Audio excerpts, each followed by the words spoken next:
Hello YouTube family, कैसे हैं आप लोग। आशा करते हैं कि आप लोग अच्छे होंगे, स्वस्थ होंगे, मस्त होंगे, अपने अपने घर में अपने अपने परिवार साथ खुश होंगे।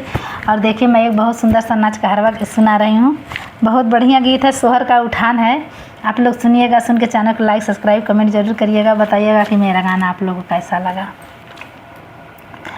अरे हम तो जानी मोर पियवा खेत गईले, हाटिया बाजार गईले हो। हम तो जाने मोर पियवा खेत गईले, हाटिया बाजार गईले हो।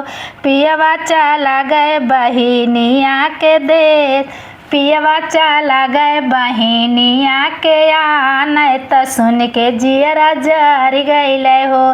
पियवा चला गए बहिनिया के आने, त सुन के जियरा जर गईले हो।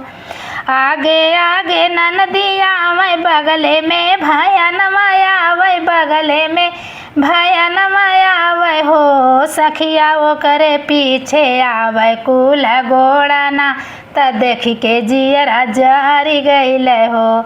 सखिया वो करे पीछे आवे कुल गोड़ा ना, त देखी के जियरा जरी गईले हो।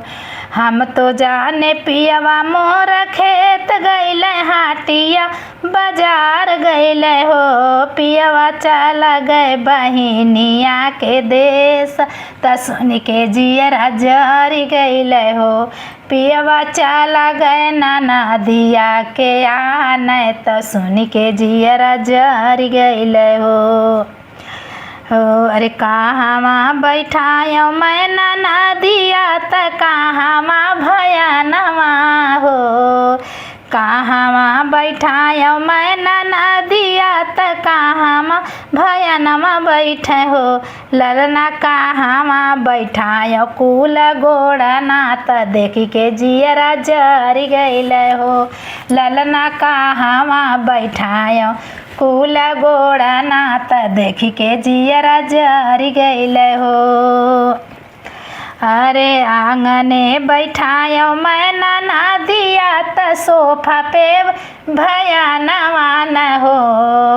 आंगने बैठायो मैं ननदिया, त सोफा पे भयानवा न हो।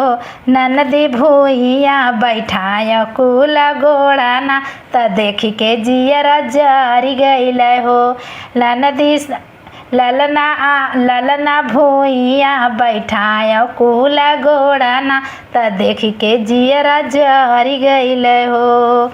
हम तो जाने पियवा मोर खेत गईले, हाटिया बाजार गईले हो। पियवा चला गए ननदिया के आने, त सुन के जियरा जरी गईले हो।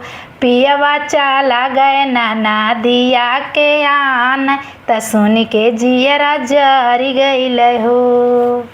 कैसा लगा मेरा गाना आप लोग सुनिएगा, सुन के लाइक सब्सक्राइब कमेंट जरूर करिएगा।